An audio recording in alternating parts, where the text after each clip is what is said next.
இன்றைய டிவோஷன் உங்கள் பொக்கிஷம் எங்கே? மத்தேயு 6:19. அமெரிக்கால ஒரு பெரிய பணக்காரர் இருந்தாரு. அவருக்கு நிறைய நிலங்கள், ஆடு மாடு பண்ணைகள்னு நிறைய வச்சிருந்தாரு.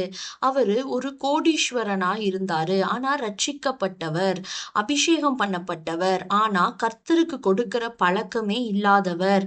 ஒரு நாள் அவருக்கு ஒரு அன்எக்ஸ்பெக்டடா ஒரு ஹார்ட் டிசீஸ் வந்துருது. அன்னைக்கு தூக்கத்துல ஒரு சொப்பனம் காண்கிறாரு. பரலோகத்துல தேவதூதன் அவரை அழைச்சு அவருடைய வாசஸ்தலத்துக்கு கொண்டு போறாரு.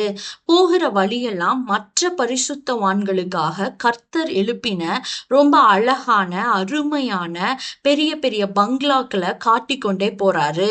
ஆனா அவருடைய கண்களோ தனக்கு கர்த்தர் என்ன ஆயத்தம் பண்ணி ரெடியா வச்சிருக்காரு, அந்த வீட்டை சீக்கிரமா பார்க்கணும்னு ரொம்ப கியூரியஸா இருக்காரு.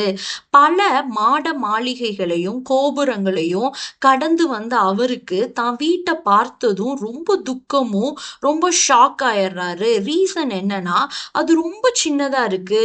இது என்ன, எங்க வீட்டு நாய்க்குட்டிக்கு நான் வச்சிருக்கிற ஒரு கூண்டு போல இருக்குதேன்னு ரொம்ப மனவேதனைப்படுறாரு. அந்த ஏஞ்சல் அவர்கிட்ட சொல்றாரு, நீங்க பூமியிலிருந்து பரலோகத்துக்கு என்னென்ன அனுப்பினீங்களோ அதை கொண்டுதான் உங்களுக்கு நித்திய வாசஸ்தலம் கட்டப்படும்னு சொல்றாரு. நீங்க ஆண்டவருக்கு கொடுத்தது ரொம்ப ரொம்ப அற்பமா இருக்கு, அதை வச்சுதான் உங்களுக்கு வீட்டை கட்டணும்னு சொல்றான் அந்த ஏஞ்சல்.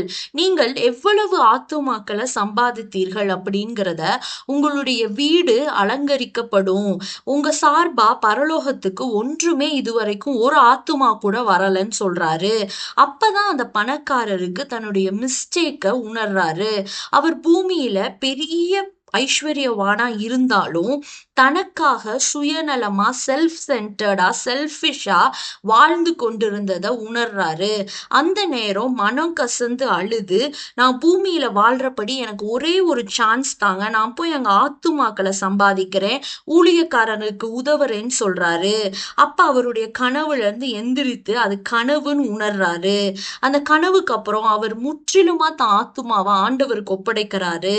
தன்னுடைய ஊழியத்துக்கும் ஆத்துமாக்களை ஆதாயப்படுத்துறதுலயும் அவர் மும்முரமா இருக்காரு. தான் சொந்த பையனை ஒரு பைபிள் காலேஜ்ல சேர்த்து படிச்சு ஒரு வல்லமையான ஊழியக்காரன் ஆக்குறாரு. தன்னுடைய சொத்துல மேஜர் போர்ஷனை ஊழியத்துக்கு தராரு. நம்ம வேர்ல்ட்லியா பணக்காரர்களா இருப்பதை காட்டிலும் பரலோகத்துல பணக்காரர்களா இருப்பது தான் மேன்மையானது, அதுவும் தான் மகிழ்ச்சியானது. நம்ம எப்படி வாழ்றோம், ஆண்டவருக்கு என்ன செய்யறோம்னு யோசித்து பார்ப்போம். பரலோகத்துல பொக்கிஷங்களை சேர்த்து வைக்கிற கிருபையை தேடுவோம். ஆமேன்.